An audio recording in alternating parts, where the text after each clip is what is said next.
Depuis le mois d'avril, des tonnes de sédiments et de roches sont déversées devant l'écluse du bassin, car une fosse de 17 mètres de profondeur s'y est formée au fil des années, fragilisant toute la structure. Le département, propriétaire de l'ouvrage, a décidé d'intervenir. Si on n'intervient pas sur cette fosse à l'amont, le risque, c'est qu'on ait des passages d'eau qui passent sous l'ouvrage départemental. Et le risque final, c'est d'avoir un basculement de l'ouvrage, donc la mise en péril en fait, du bassin. Ces travaux se poursuivront jusqu'en septembre. Mais le principal problème du bassin, ce sont les sédiments. 2 millions de mètres cubes de sable et de vase se sont accumulés en 30 ans, le rendant moins efficace. Enlever ces sédiments coûterait 10 à 25 millions d'euros.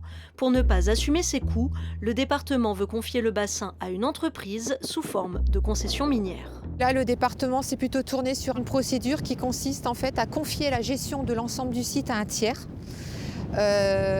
qui aura en charge l'exploitation du site, donc l'extraction, la réalisation de l'ensemble des études réglementaires, l'évacuation et trouver les filières de valorisation des matériaux. Il faudra aussi prendre en compte les nombreuses espèces installées sur le site. L'association Picardie Nature espère être consultée. Nous avons une base de données qui montre qu'à cet endroit, il y a une quarantaine d'espèces d'oiseaux. Plusieurs sont vulnérables. Il faut revenir probablement à un curage régulier. Et donc prendre en compte en fait, ces espèces qui utilisent en fait, le site et trouver des espaces de compensation à côté.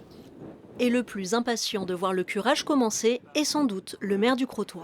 Le chenal va se refermer et il n'y aura plus la possibilité d'accessibilité pour les bateaux. Et il n'y a pas que.